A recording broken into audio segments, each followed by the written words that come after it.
Yo, welcome to My Xbox and Me, episode 184. I am one of your hosts, MC Fixer, alongside Crash. How are you?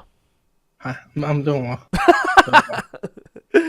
Crash, 2 weeks in a row. Pretty excited, you know. It's going to be 3 weeks. I thought I'd reach a peak in my life like this. I know. It's like, wow. It's almost like Snowball Mike can't do this week and next week. Yeah, I know. Fix definitely picked me over Snowball Mike. Definitely what happened. Yeah, that's what happened. That's exactly what happened. No, Mike can't do this week, he said, and he said he can't do next week. It's his birthday week. So he's doing something or the other. So Kresh is going to fill in for us, which I'm very thankful for. So thank you, Kresh, for being on the show. Appreciate it. My pleasure. If you don't know, you can get this show early over on patreon.com/mcfixer. That is what keeps the lights on. That is where I need your support. So please, if you are someone who listens to the show or supports people on Patreon, please consider supporting me. I would appreciate it. Quick one out to all the people that supported at the Xbox tier fan mail this month. I am in the middle of wrapping them up and we'll get them sent out next week, so don't worry, they are getting sent out. Also go subscribe to the YouTube channel, youtube.com/mcfixer and youtube.com/myxboxandme. With the whole moving situation again, I'm actually going to think about doing Xbox content with like reviews and stuff, and I'm going to move all that, but you'll know about it more as time goes on. Don't worry. You can find us on iTunes, SoundCloud, Google Play, and Spotify. And the show goes live every single Friday for non-Patreon supporters. Crash, how are you? How are things? I'm doing well, you know. It's like I only spoke to you literally in my Twitch chat a minute ago, but that's not the point. I don't remember that. So not a lot's happened in the last time since we spoke, but one big thing, which is topic of the show this week, is all of the Borderlands 3 news that has come out. Obviously, we've had the gameplay reveal, which we both watched together. Yep.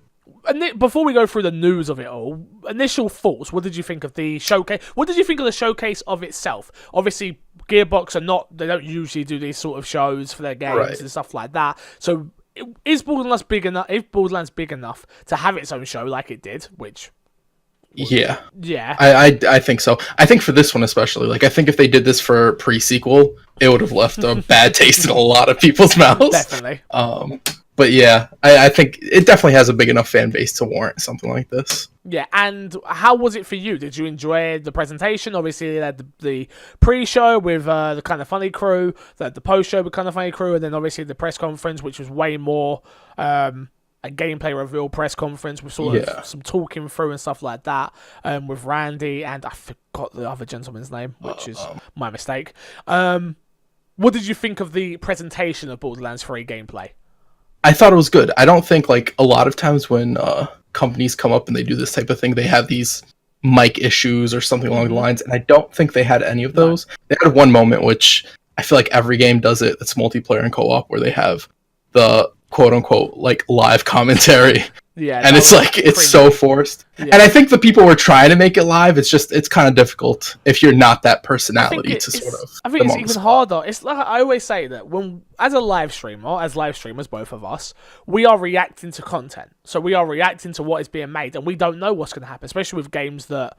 like story-driven games, stuff like that. When you have made the game, you literally know what is there, because you put it there. So, yeah, especially for presentations. Like, they had boxes that weren't supposed to be there in their presentation. Exactly. It shows you, like, everything was, like, handcrafted for that.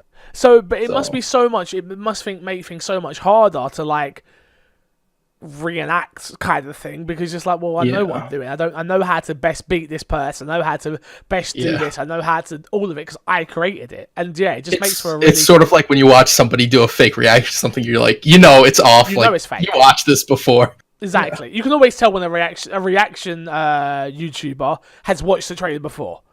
Because they're waiting for that moment which they know was already coming, and then react to it. It's like, just don't bother doing the reaction. Like, seriously, it's all good.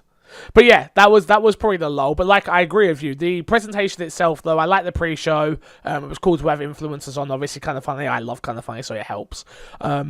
But it was good to have them on and give their opinions. And obviously, they had 3 different people in places. Greg enjoys the game. Andrew seemed to be a bigger fan than both of them. And then Fran, who hadn't played the previous games until very soon. Recently. Thank you. So yeah, it just left it left me with in a good place. I'll be honest with you. I liked what I saw. Yeah. It looks way prettier than Borderlands 1 and 2, and we've been playing Borderlands 2, so we know that it definitely does. Yeah.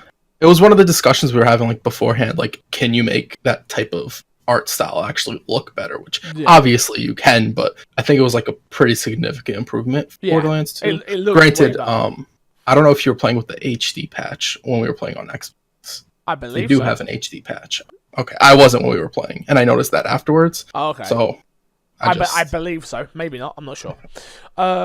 What else? The gameplay looks like Borderlands. They've not tried to be Destiny. They've not tried to be Division. They've not tried to be anything but Borderlands, which is exactly what I wanted. I didn't need a Destiny Borderlands. Borderlands has its own formula. It is, you go in and there are guns everywhere and you're exploring this story, which is interesting, which I know some people like you, Ray, just really figured out what the story is because of this presentation, but it's an interesting story with interesting, funny characters, and yeah, like it doesn't need to be anything more than that. And I'm glad that it's not being anything more than that. Yeah. Some of the gameplay stuff that they added that were like quality of life stuff, like the sliding and the mantling. Yeah. It's nice. It ups the pace a bit and gets rid of sort of what I felt Borderlands 1 and 2 had this little bit of clunkiness in the gameplay. Okay, yeah. Not really super noticeable. You have to remember when it came out, like games back then didn't have sliding. Mantling was like a rare commodity back then. So, yeah, it's nice. It's an up-to-date Borderlands, basically, which is what everybody wanted. Exactly. Well, I think that's what you want from a sequel, right? That's what you want. You want it to progressively get better, and that's what it seems like it's done. 1 to 2, 2 to 3. We won't talk about pre-sequel. Different studio. Pre-sequel's not even that bad as well. Like, it's not that bad. It's just not what people wanted. Yeah. And I think it's always hard to have an offshoot game.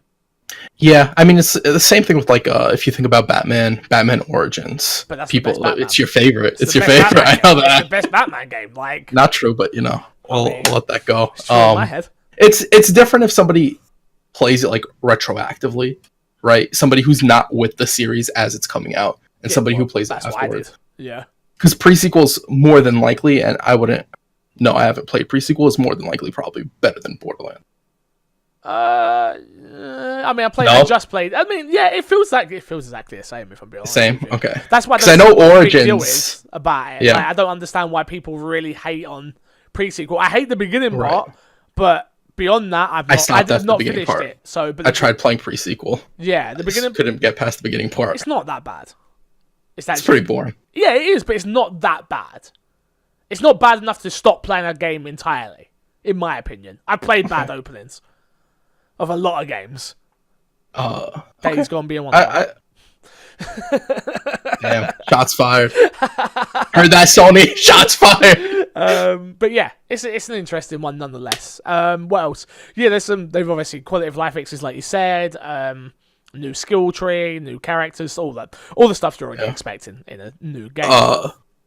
Shout out to the new gun perks. They look really fun. Yeah, I love the adjustment of being able to change your ammo type. That's not really what it is. Alternate fire, right? Alternate fire, exactly. It's kind of ammo type, but like you can have a sniper that can also shoot rocket launchers and stuff like that. I think that's awesome.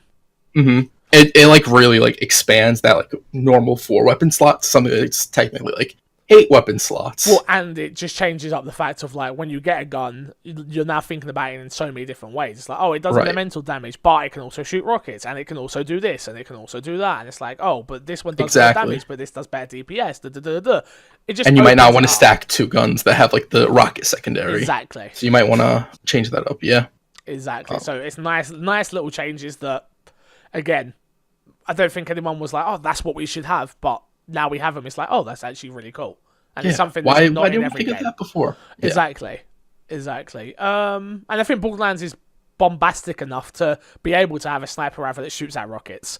And, it fits within it. And people will be like, yeah, cool. Yeah, sure. No problem. Yeah. That makes no sense. Like the person who's like, it doesn't fit the lore, you know? Always that one guy who's like, it doesn't fit the universe. It's a video game and it's a fake world, but it doesn't fit the world. Of course.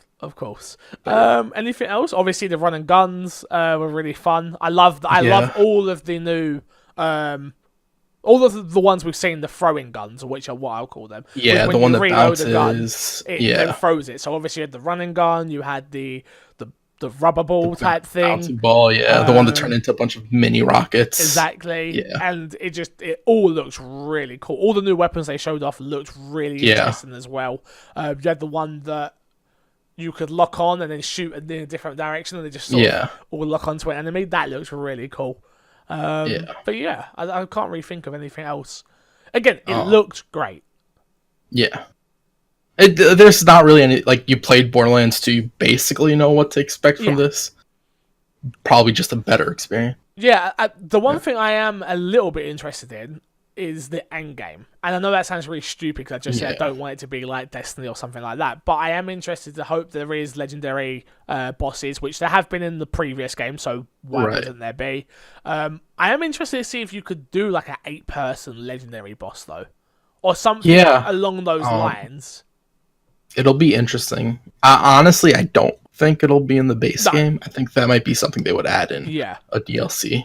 Yeah. Like, probably not even the first DLC. Like, if people really want it, they'll start talking about it like, we really want this when it comes out, and maybe they adjust whatever they have planned for the last bit of content. Yeah, I just think I want the game to have longevity, and I just wonder how they're going to be able to do that beyond just normal DLC packs and stuff like that. Like, is there going to be a way for Borderlands 3 to become my game, that I only want to play that game? Obviously, that's not going to happen for me, but for people in general, you know what I mean? So, yeah, I don't know. I don't know if this is going to be that, but we'll soon find out, I guess. Comes out very soon. Yeah. Bunch of news to go through anyway about Borderlands 3, which the first big one, I think, is Borderlands 3 includes loot and level scaling, but it can be turned off. As part of today's Borderlands 3 blowout, IGN had an opportunity to sit down with creative director Paul Sag about how the loot and leveling works for the co-op play. If you're a level 30 player, if you're a level 30 player comes in and plays in a level 20 player's game, there's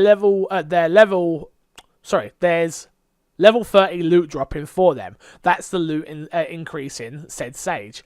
But also, they got to be challenges. So imagine you're a level 20 and I'm a level 30, and I come into your game and you're fighting level 25s. Enemies for me, that's going to feel like a level 35 enemy. So all relative to how we're actually playing and what we're actually doing. So that's obviously a big piece here, which is not in the previous games, which we had trouble with literally the other day.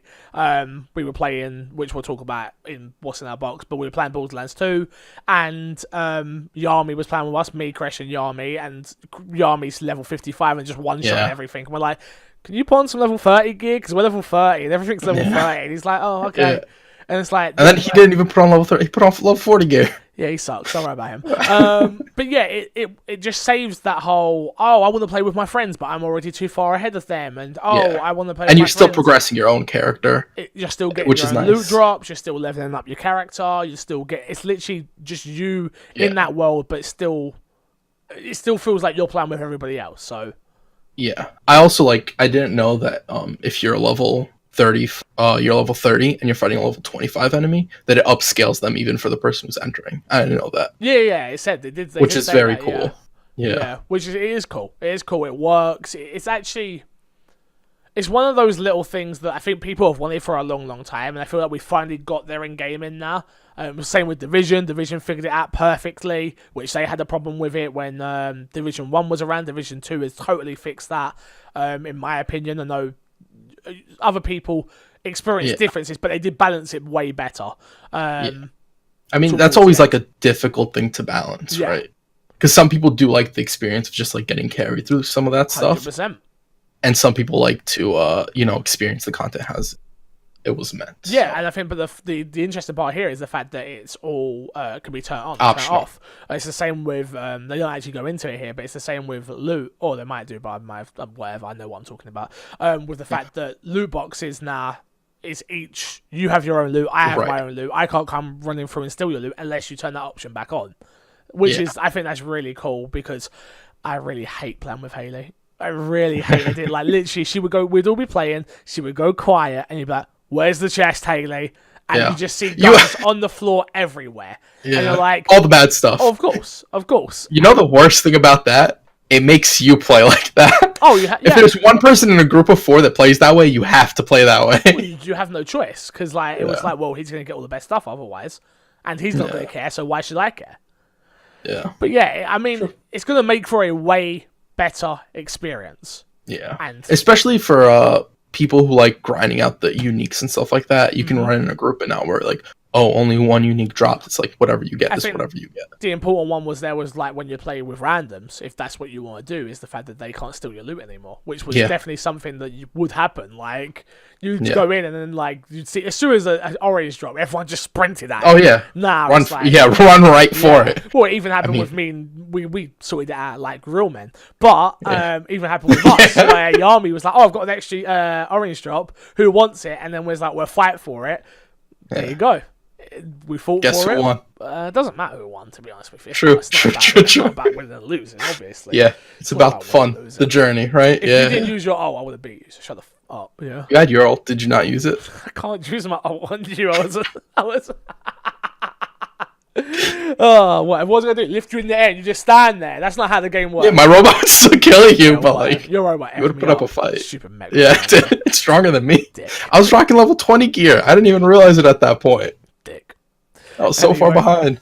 Next up is Borderlands 3's campaign, and apparently it's going to be around 30 hours long if you beeline it. Borderlands 3 campaign, if you beeline through it, will take around 30 hours, as reported by PC's Eurogamer. Borderlands 3 creative director, Paul Sage, I think I'm saying that right. Sage. Yeah, I think so. Said that the main quest for Borderlands 3 will take around 30 hours if you ignore the numerous side quests and indications to explore every corner of Gearbox Software's latest adventure. Quote, if you beeline through, and I mean beelining through it, it might take 30 hours to complete all of the main story, said Sage. According to How Long to Beat, the 30 mark is in line with Borderlands 2, which is currently sitting at average 30.5 hours. For completionist, Borderlands 2, on average is sitting at 115 hours of loot hunting fun, and the original Borderlands is sitting at 2.5 hours to complete the main story, and Borderlands the pre-sequel, which no one speaks about, averages is around 17.5 hours. So yes, and was a couple of few more bits, but 30 hours sounds about right. Seems about right for beelining. Yeah. I mean, I wasn't expecting anything more, anything less, if I'm honest with you. Especially when they come out and say this is the biggest Borderlands we've ever built. It's like, okay, good. It took you 5 years. A minimum of 30. So yeah. 5, right? Yeah, which is a long time. It's a long time. It's a very long time. Especially if you think about it, the time between Borderlands 1 and 2 wasn't that long. No. Yeah, so... I mean, it was long enough, but not... I think it was 3 years, if I'm not mistaken. But yeah, not 5. So hopefully there's stuff to show for it. That's the main thing. Next up, one which is important to Xbox One X owners. Borderlands 3 is targeting 60 FPS and 4K on the Xbox One X. The important thing is the 60 FPS. Usually we get 30 FPS 4K, but they're actually targeting 60 FPS 4K on the Xbox One X for those who have a 4K TV. So, important. And last but not least, the most important one, which is the one that I'm sure I'll probably put in the title this week, which is 2K confirms Borderlands 3 has cosmetics only purchases following microtransaction confusion.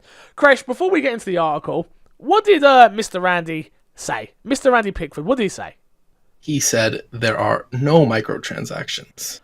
Let me read. In a way. Let me read. Okay. Read during the stream, the Borderlands 3 quote, won't have microtransactions or microtransactions free to play junk. End quote. That was the quote. I remember the quote because I was like, oh, that's cool. There's no microtransactions. We talked about it. We mentioned it. We were in shock. We were in awe. Well, especially considering they just showed emotes, they just showed skins. They were like. And it's no microtransactions. I'm like, wow, that's actually really cool. That's dope, blah, blah, blah, blah, blah. And then this all comes out, and it's like, there is microtransactions. I'm like, probably don't say the words, won't have microtransactions. Just don't say that. It could have been worded so much better. It could have, like, I get what he was saying, and he explained what, like, Randy Pitchford explained what he meant. Which we'll get into. We'll get into that. We'll get into it. Yeah. But for now, I'm like, but do you not? But don't. If you have microtransactions in your game, don't say the statement won't have microtransactions, 100%. or microtransactions free to play junk. What does that mean? What does that mean? It means that, in your opinion, there is bad microtransactions, and your microtransactions are better than everyone else's bad. But then don't say the statement won't have microtransactions. He also paints free to play in a really wide net, and not all free to play games are like Fortnite pay to win bullshit. Fortnite isn't, Path of Exile isn't, and that's a really grindy game, so, you know. Yeah, like it's just anyway. I'll carry on reading. Yeah. Paul Sage also told Eurogamer Borderlands 3 would be selling cosmetics, which the publication obviously seemed contradicted Pickford's claim of no microtransactions. Following the bizarre Twitter rant in which Pitchford accused Game Informer of ignoring the context of his no microtransaction comment and seemed to double down on the distinction between cosmetic transactions and free-to-play style microtransactions, such as premium currency and loot boxes. Eurogamer contacted 2K to ask for verification and Borderlands 3 monetization plans and received the following statement, quote, "Players will have the option to purchase certain cosmetic items like character vehicles and skins, but none of these purchases would be considered pay to win or impacting on the gameplay like weapons or actual gear. Borderlands 3, end quote. Borderlands 3 will indeed have in-game microtransactions, but these will be in cosmetic form, blah, blah, blah, blah." To go on for the last part here, the statement which also seems to confirm progression affecting XPs and loot boosters, including Borderlands 3 special editions, won't be purchasable in game, which is good. Yeah. This whole thing could have been just cleared up by wording yourself better, right? As someone who doesn't word himself well, I think you just got to come out and be like, "Hey, I worded it wrong. I'm sorry." Don't double down. I don't think doubling down is ever the right thing to do. No, it made him look really bad. He already looks really bad all the time. Yeah, like I don't even follow him on Twitter, and that like whole rant got on my Twitter feed of people like complaining about Game Informer. It's like Game Informer did their job. Yep. Like they found a contradiction. You said something. Maybe it's not what you meant, but you didn't word it the way you meant. I think it happens. I think it's ridiculous to go at people for doing their job. Number one, doing their job, but for picking up what you said. Like You said You said no microtransactions. You won't have microtransactions. Sorry, is the quote. And I don't care if you follow it up with microtransaction free play. Like no, that's again. You're putting your own opinion. You're right now. It's not meant to be your opinion. You are selling a product. You're giving facts. He could have said exactly.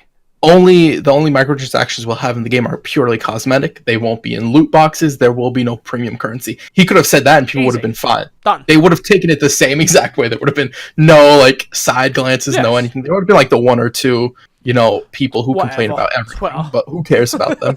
Exactly. But yeah, no, I just feel like don't be this person, people. If you're listening to this show right now or watching this show, don't be this person. When you make a mistake, just come out and say, "Hey, I made a mistake. I didn't mean to say it like that. I'm sorry, I left it open." It shouldn't even be open for interpretation.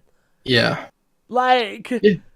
Simple. It shouldn't even be open. No, I don't think they were ignoring context because I literally was proud of that moment. Yeah, 100%. Was like, yes, I'm with you. That's great. No, what? So I took it out of context as well because you didn't. A lot of people took it out of context apparently. Exactly. I get what he's saying, and I get he wants to defend something he's making, but he's not defending what he's making. He's defending his own words that were misspoken. And he spoke way too much anyway. So he interjects so much stuff during the press conference. I was just like, wow. You didn't like it. I didn't like.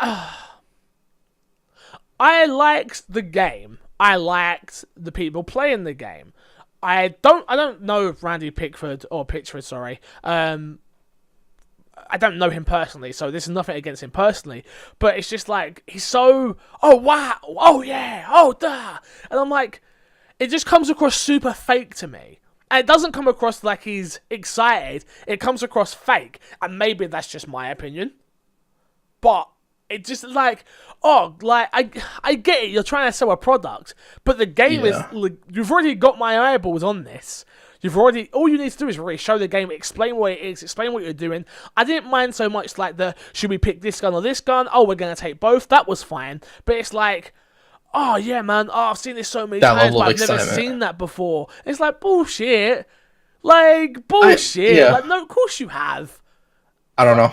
For me, it felt kind of like in line with Borderlands. Everything he was saying, everything he was talking about, it was in line. With, I just don't think it.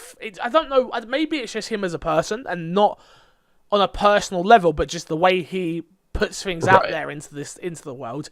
That I'm just like, it comes across weird, and just maybe I was rubbed off the wrong way because of the first showing of the game, and not because of the issues, but with the fake magic card trip and all of that just rubbed me totally the wrong way, which I've had people still commenting about it of my Xbox to me a couple of weeks ago. Because I don't like bullshit. This wasn't bullshit. I'm not gonna sit here and say it was. It wasn't bullshit. But we thought it was gonna be in the beginning when it looked like the screenshot. We were like, wait, what are they doing?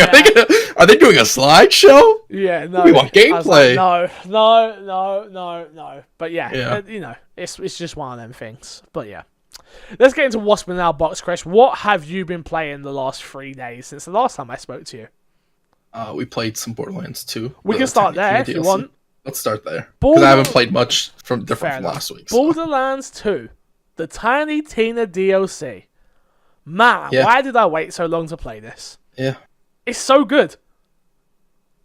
Yeah. I mean, conceptually, like we were talking about it, like it is one of the most unique DLC experiences. Like I was saying, we've not finished it yet and nothing like that, but it might be the most full out piece of DLC I've ever played, where it's okay, we've got this world to play in, what should we do? Let's play a D&D game. Okay, cool. When people were telling me, because I've never seen any of it, so when I saw like the opening cutscene, I was like, oh, that's really cool, that's really, really cool.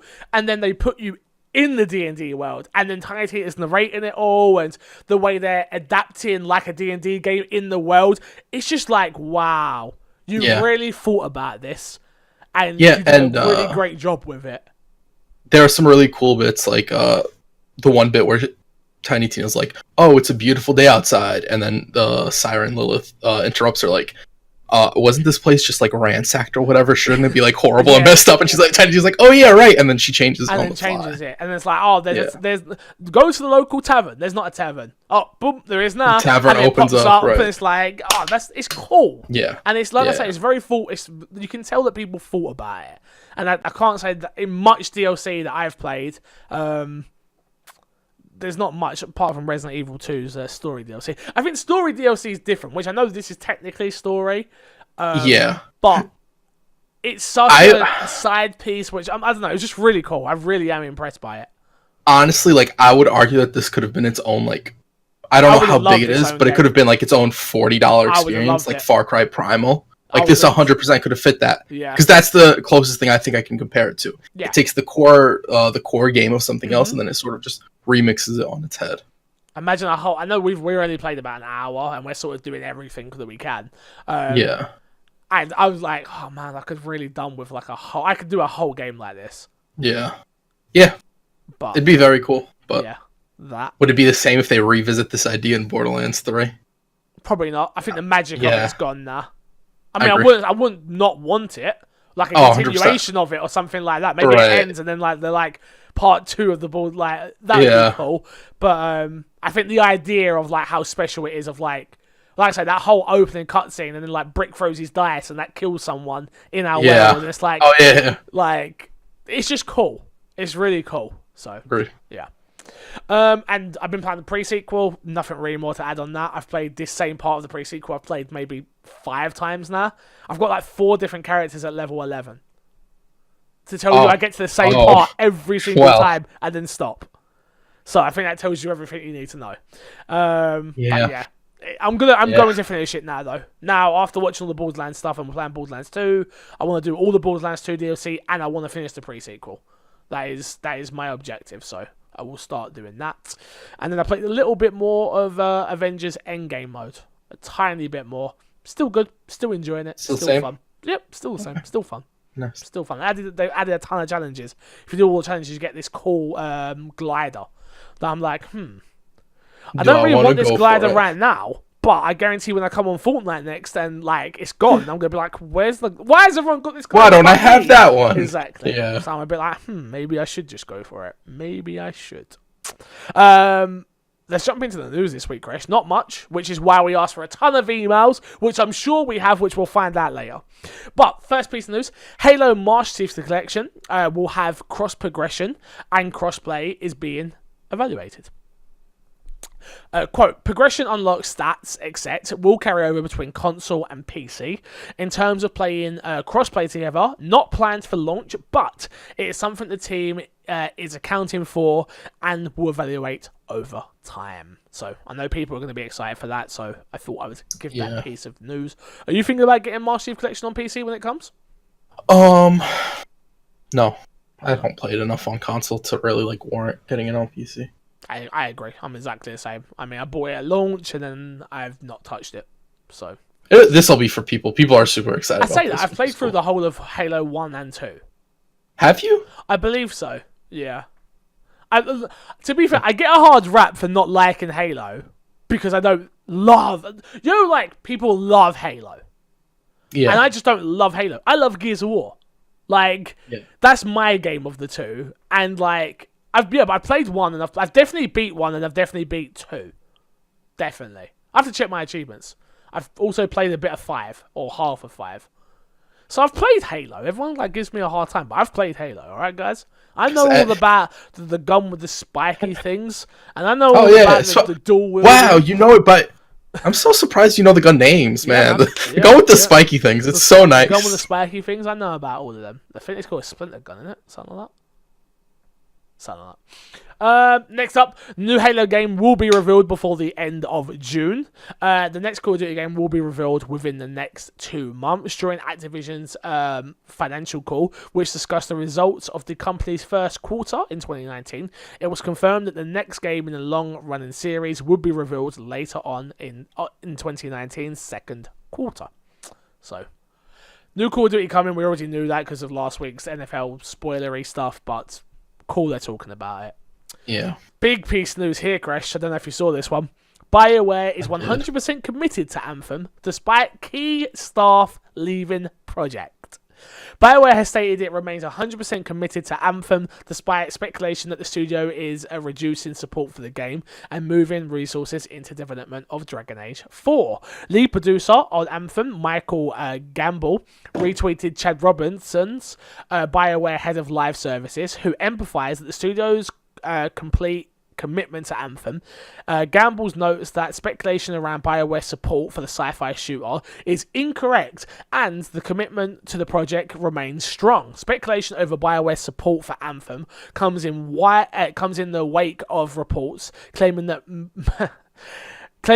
major players in the game's development team have moved off the project and on to the upcoming Dragon Age title. Games Radar reported that the executive producer, Mark Daroff, I think that's right, lead director Jonathan Warner and Michael Gable has all stopped working on Anthem, although Warner is set to return after a sabbatical. Chad Robinson and the lead producer, Ben Ivan, are now the people to talk to regarding the future of Anthem, according to a tweet from Gamble,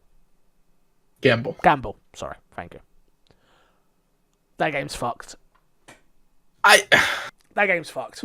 No, okay. I'm not saying the people working on it are bad, but I'm saying that game's fucked. Okay. EA are behind this. Probably, yeah. EA are like, hey, this is sold well.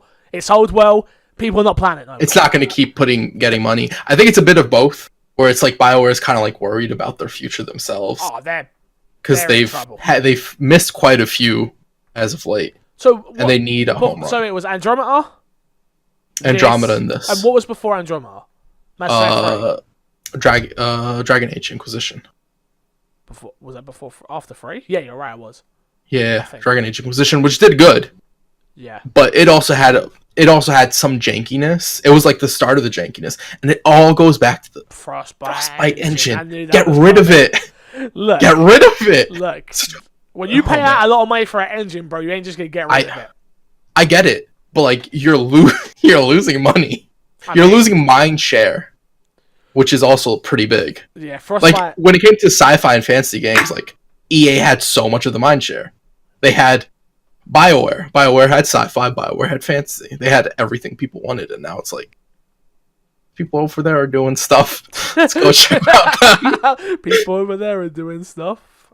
I mean, I think this game's fucked, personally, in my opinion. I think that they are going to try their hardest to get Anthem players content and the fixes it needs, but no bueno. Yeah. It sold well enough. On to the next.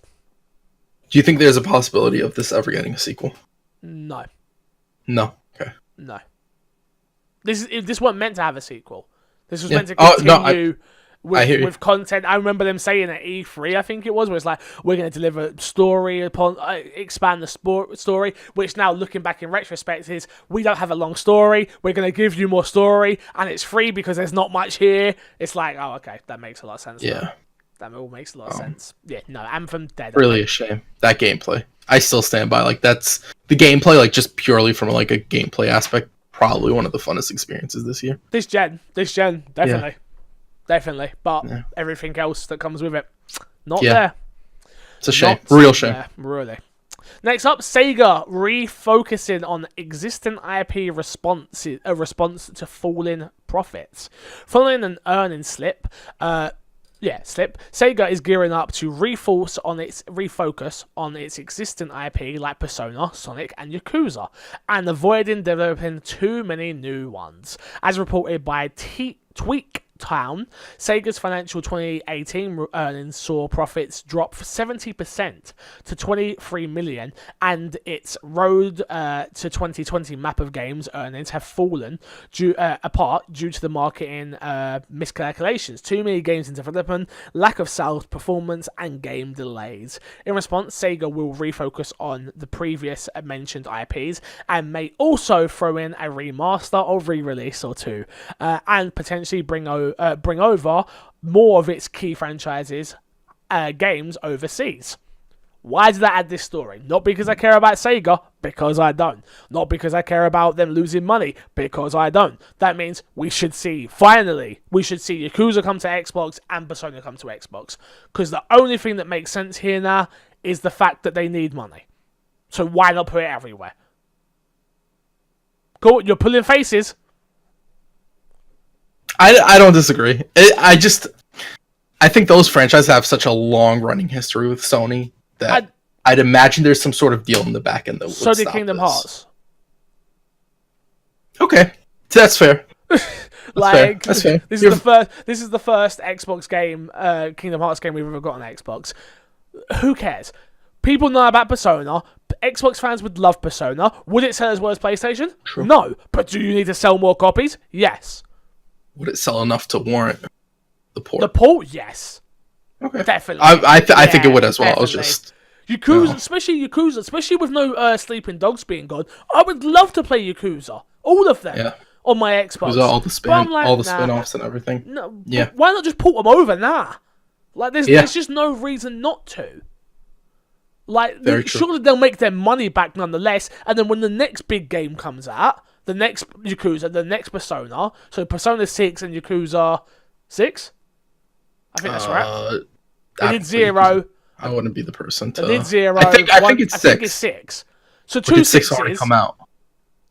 Whatever, it doesn't matter. This is a Yakuza game. If they brought out... Maybe, I don't think we'll get Persona, because clearly there's something going on there with Sony. There's something going on there. Because Xbox only get the offshoot games. They don't get the numbered games. I don't know what's even going with on the Persona S was Persona Scramble. It wasn't even Persona. Like, the Switch was rumored to get in. It didn't get it. Yeah. So I don't think there's a big opportunity for Xbox getting that. If Switch get Persona 5, Xbox I think Xbox gets it as well. I think it'll be like a whole, whatever. This is gold, Persona 4 Golden or whatever, the equivalent of that. Yeah. Yeah, exactly. But yeah, I just don't... I think this has to happen now. They're losing money. So why not put it everywhere? This should be on PC as well. Yeah, I 100% agree. I just don't understand Sega why, like, especially they're selling a bring it overseas, so it's like get it everywhere. Why would you cut out one of the main platforms? Yeah, I mean, overseas is also like a key part. Like one of the main reasons that it stayed Sony only was because it doesn't sell well in Japan. Exactly. So yeah. But yeah, we will see. We will see. Next up, World War Z's Season 1 free update roadmap has come out from May, June, and July, and it goes a little something like this. You've got a new Tokyo mission to add along with the content that's there. New zombie. You've got extreme difficulty level, a new mode, which is going to be a weekly challenge mode. New weapons, new character skins, and new character accessories. What I will say is I'm glad that this game's getting more content, because it would have been very easy for them to cash in on World War Z the way they did. Cheap game, well done, and boom, done, we out. Yeah, because it was big for like a week. They take the profit and just walk away. They could have 100% done that. Exactly. So I'm really happy there's more content coming. I want to get back to it and play it. I've still got a copy to give away, but no one wanted it. I did say if you email in my xboxandmepodcast@gmail.com, I might consider giving it away there. Did we get emails? I don't know. Maybe. We'll find out. Last but not least piece of news, which is the May 2019 Xbox Game Pass games, which go a little something like this. Wolfenstein 2, the new Colossus. Wargroove, For the King. Oh, sorry, let me do that all again, but with the dates. Wolfenstein 2, the new Colossus, May 2nd. Wargroove, May 2nd. For the King, May 7th. Surviving Mars, May 9th. Tacoma, May 9th. Black Desert, May 9th. The Surge, May 16th. And Lego Batman 3 Beyond Gotham, May 16th. Xbox Game Pass is amazing. Yeah. Is amazing. It is getting really, really good games. Like, really, really good games. Like, there's no reason to not have Xbox Game Pass anymore if you are not someone that buys games on a frequent basis and you're okay to wait around for not the newest of games. Even some of the games that have gone in there have been pretty new, though. Yeah, especially like if you can't afford to get all the newest games, $10 a month, get access to everything on Game Pass. There's no reason not There's to. a large library of content there. The one thing I do think they need to do better is curating it. I hate the way it is at the moment in the actual library. I look in it every now and then to find just games that I've missed and stuff like that. Because I always read them out and I'm like, oh, I should play this game. And then you go through and it's just tiles of everything. And I'm like, oh, I wish we could get shooters, RPGs, really curate the content like it's Netflix. Yeah, okay. I agree with that. It would be nice. That would be cool. Moving on, Xbox Games with Gold this month for April. You've got, how do I say this? Marooners from May 1st to May 31st. The Golf Club 2019 featuring PGA Tour from May 16th to June 15th. Earth Defense Force Instinct Armageddon. Insect Armageddon, thank you very much, from May 1st to May 15th, and Comic Jumper from May 16th to May 31st. Games with Gold this month are trash! Yeah. Yeah. Really bad month. It's weird because Game Pass is getting better and Games with Gold seems to be getting worse. I think that's like sort of the trade-off they have to do. I think it makes sense, right? It costs capital probably to get stuff of course onto Game Pass and onto Games with Gold. And like Games with Gold is them giving away a game where Game Pass is like, here, you can rent our title and put it on your service. Giving away a game? You know what I mean. I didn't say give away a game for free. I need you for Did I say the word free? I need you for another week. I'll let it go. I'm going to let it go. Okay. I'm allow it. Yeah, just because you need me for another week. Next week, so I'm allow it. Okay. We got one email. We got two emails, but one of them I can't read out. Odozo, shout out to you. Loved your email. Can't read that out anywhere near close to... It needs to be way closer to E3 before we get to those questions, dude. Way closer to E3.